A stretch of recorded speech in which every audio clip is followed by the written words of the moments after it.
নমস্কার, আমি মাম্পি। হোমমেকার মাম্পির আরো একটি নতুন ব্লগে আপনাদের সবাইকে স্বাগত জানাই। আশা রাখছি আপনারা সবাই খুব ভালো আছেন, আমরাও বেশ ভালো আছি। তো আবারও চলে এসেছি নতুন একটা ভিডিও নিয়ে। আশা রাখছি ভিডিওটি আপনাদের খুব ভালো লাগবে। এখন বাজে সকাল 7টা, আর সকাল 7টা থেকে আপনাদেরকে সঙ্গে নিয়ে ভিডিওটি শুরু করলাম। তো সকালে ঘুম থেকে উঠে আমি ফ্রেশ হয়ে চেঞ্জ করে নিয়েছি, তারপরে এই যে এই ঘরে চলে এসেছি। তো এই ঘরটা একটু গুছিয়ে নেব, বিছানাটা ঝেড়ে আরও যে টুকটাক জিনিসগুলো সব এলোমেলো হয়ে রয়েছে। তো ভাবলাম এই ঘরটা আগে গুছিয়ে পরিষ্কার করে নিই, তারপরে ওই ঘরে যাওয়া যাবে। আসলে ওই ঘরে এখনো বিজয় আর ছেলে ঘুমিয়ে রয়েছে, কারণ আজকে সকালে বাবুর পড়া নেই। আরও যেদিন পড়া থাকে না ও অ্যালার্মটা বন্ধ করেই রাখে, আর আমাকে বলে মা আমাকে একটু দেরি করে ডাক দেবে। তো আজকে একটু দেরি করেই ডাক দেবো, শুয়ে আছে থাক, আর কিছুক্ষণ পরে 8টা বাজলে তুলে দেব। এর আগের ভিডিওতে মেঘাস ক্রিয়েশন থেকে একটি দিদিভাই কমেন্ট করেছে। তো সেই দিদিভাইয়ের বাড়ি হচ্ছে উড়িষ্যাতে। তো সে আমার হিন্দিতেই কমেন্ট করে, তবে এর আগের ভিডিওতে দিদিভাই কমেন্ট করেছে বেডশিট খুব সুন্দর হয়েছি। উড়িয়াতে লিখেছি, ব্যাকেটে লিখেছে আশা করতি হু আপ সমাজ পাওগে। অবশ্যই বুঝতে পেরেছি, তার কারণ আমি তো প্রথমে ভেবেছিলাম তুমি বাংলা জানলে কি করে, কারণ ওই বেডশিট খুব সুন্দর হয়েছি। তো এই বিষয়টা না আমাদের মধ্যেও রয়েছে, আমরাও বলি বেডশিট খুব সুন্দর হয়েছে, একটু টান থাকে কথার মধ্যে।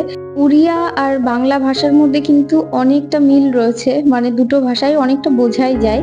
কিছু কিছু ওয়ার্ড বাদে বেশিরভাগটাই বোঝা যায়। আমি ভালোই বুঝতে পারি, পুরো বুঝতে পারি না, তবে কিছু কিছু অবশ্যই বুঝতে পারি।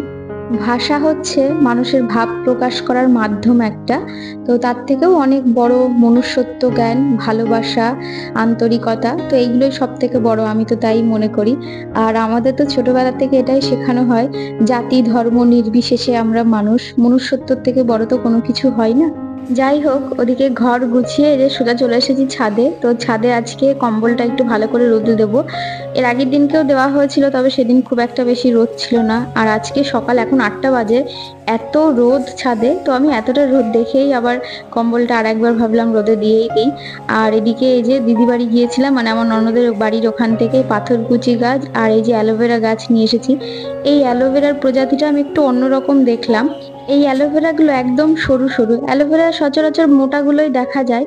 তো যাই হোক, গাছগুলোতে একটু জলও দিয়ে দিলাম। আর এইদিকে এই যে আমার যে বোগেনভেলি গাছটাতে আবার ওই পিঙ্ক কালারের ফুলগুলো হয়েছে। তো একবার ঝরে পড়ে গিয়েছিল, ভেবেছিলাম আর হয়তো হবে না, কারণ ওই গাছটাতে পাতাই নেই, শুধু ফুলই রয়েছে। তো যাই হোক, এই যে একটু ছাদে একটু ঘোরাফেরা করে চলুন এবার সোজা নিচে যাব, কারণ নিচে যে অনেক কাজ রয়েছে। আগে ওদের বাবা ছেলেকে আগে তুলে দিই, তোলার পরে তারপরে চা করব।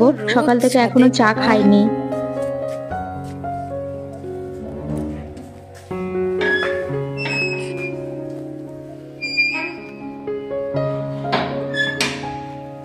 তো এদিকে ছাদের থেকে নেমে ওদের বাবা ছেলেকে ডেকে দিয়েছি, ডেকে ওই ঘরের বিছানাটাও গুছিয়ে চলে এসেছি সোজা কিচেনে। কারণ এখন ওই 8:30 বাজতে গেল, সকাল থেকে এখনো চা খাইনি। ঘুম থেকে উঠেছি প্রায় 1.5 ঘন্টার উপরে হয়ে গেল, তো চা করিনি, কারণ একার জন্য চা করতে ভালো লাগে না। আর যেহেতু বিজয় খাবেই, ওই ও উঠবে তারপরে আবার চা করব, তার থেকে ভাবলাম যে একটু পরেই একেবারে খাই। আর সকালবেলায় দুজন একসঙ্গে চা খেয়ে খেয়ে অভ্যাস, তো একা একা চা খেতে ভালো লাগে না। আর আজকে আবার অনেক দিন পর বাড়িতে মালকিস্ট নিয়ে এসেছে। মাঝে এত খেয়েছিলাম যে আমি আনতে বারণ করে দিয়েছিলাম। এমন হয়নি যে খেতে খেতে একেবারে অতৃষ্ট হয়ে গেছিলাম বলে বারণ করেছিলাম, একদমই না। খেতে খুব ভালো লাগে, তবে খুব একটা হেলদি চয়েস না, কারণ চিজ দেওয়া থাকে আর প্রচুর চিনিও দেওয়া থাকে। তবে খেতে খুবই ভালো লাগে। আর যেহেতু এনেছিল ভাবলাম খুলেই নিই। কৌটের মধ্যে, মানে এই বিস্কিটের কৌটোর মধ্যে নিচের দিকে কিন্তু সুগার ফ্রি বিস্কিট অলরেডি ছিল, তাও ভাবলাম যে মালকিসটা খুলেই নিই।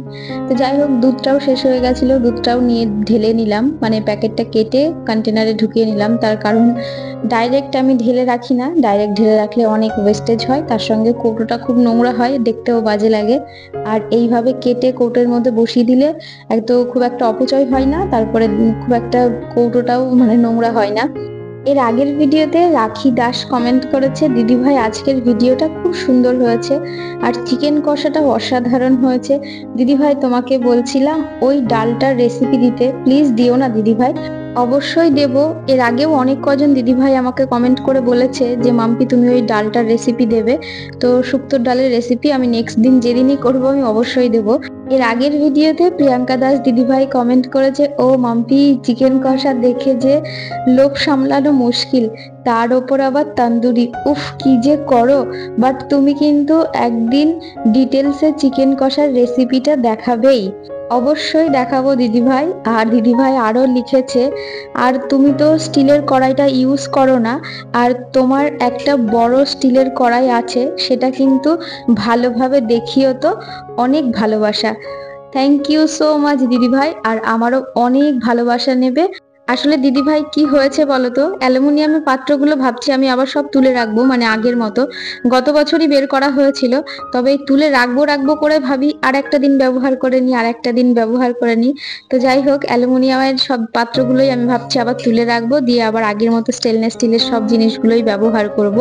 তো যাই হোক, এদিকে আমার চা হয়ে গেছে, তো চলুন চা খেয়ে আসি। তো ওদিকে চা খেয়ে সোজা চলে এসেছি কিচেনে, কারণ সকালকার ব্রেকফাস্ট করতে হবে। আর আজকে ব্রেকফাস্টে করব হচ্ছে এগ পাস্তা।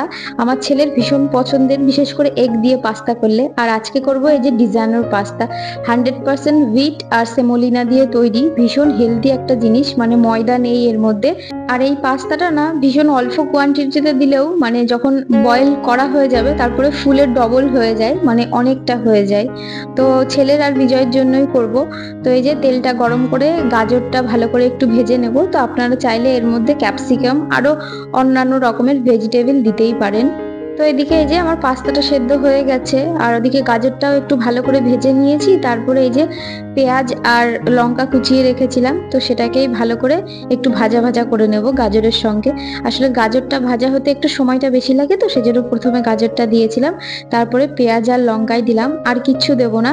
এর আগে আপনাদের সঙ্গে আমি white sauce pasta, red sauce pasta, তো সবকিছুই দেখিয়েছি। তো সত্যি বলতে আমরা ওই সেই মাছে ভাতে বাঙালি, তো আমি একটা জিনিস দেখেছি, আমাদের যে অথেন্টিক মা ঠাকুমারা রান্না করে যে জিনিসগুলো খাওয়াতো, তো সেগুলো খেতেই না বেশি ভালো লাগে।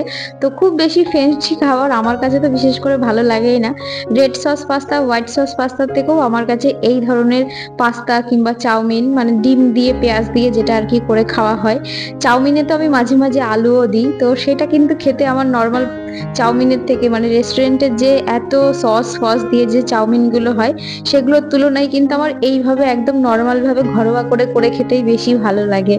যাই হোক, খুব বেশি জিনিস দিয়ে হ্যাচ প্যাচ করে না রান্না করে এইরকম একদম সিম্পল ভাবেও কিন্তু পাস্তা ভীষণ ভালো খেতে হয়, দুর্দান্ত খেতে হয়।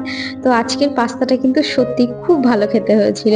আমার ছেলে এমনিতেই এই ধরনের খাবার খেতে ভীষণ পছন্দ করে, তো ও তো একেবারে, ওর দিল একেবারে গার্ডেন গার্ডেন হয়ে গেছে। ঘুম থেকে উঠে যেই দেখেছে আমি ওকে পাস্তা করে দিয়েছি। এমনিতেই আমার মনে হয় বাচ্চারা এইসব খাবার একটু বেশিই পছন্দ করে।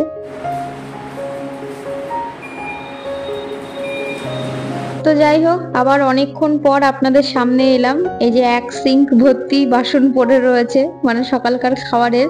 ওদিকে বিজয় খেয়েও বেরিয়ে গেছে, আর এদিকে এই যে রান্না বসিয়ে দিয়েছি। আজকে বাজারে যেতে বারণই করেছিলাম, কারণ ঘরে না প্রায় 10-11টা মতো ডিম ছিল, তো ভাবলাম ডিমগুলোই আজকে রান্না করি। আর আমার এমনিতেও ডিম খেতে বেশ ভালোই লাগে।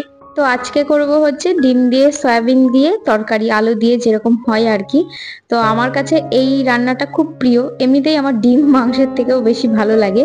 তো আজকে এই যে আলু দিয়ে সয়াবিন দিয়ে ডিমের ঝোল করব, তো এইটা দিয়েই আমাদের খুব ভালোভাবে খাওয়া হয়ে যাবে, আর বেশি কিছু করব না। আর তার সঙ্গে পাতে থাকবে প্রচুর পরিমাণে স্যালাড।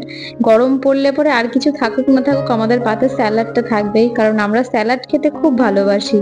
12 মাসই কম বেশি খাই, তবে গরমের সময়টা একটু বেশি খাই, কারণ এই টাইমটাতে একদম ফ্রেশ ফ্রেশ শসা যেটা পাওয়া যায়। তো শীতের সময় খুব একটা ভালো শসা পাওয়া যায় না, আর এই টাইমে শসা লেবু এগুলো তো একেবারে অ্যাভেলেবেল।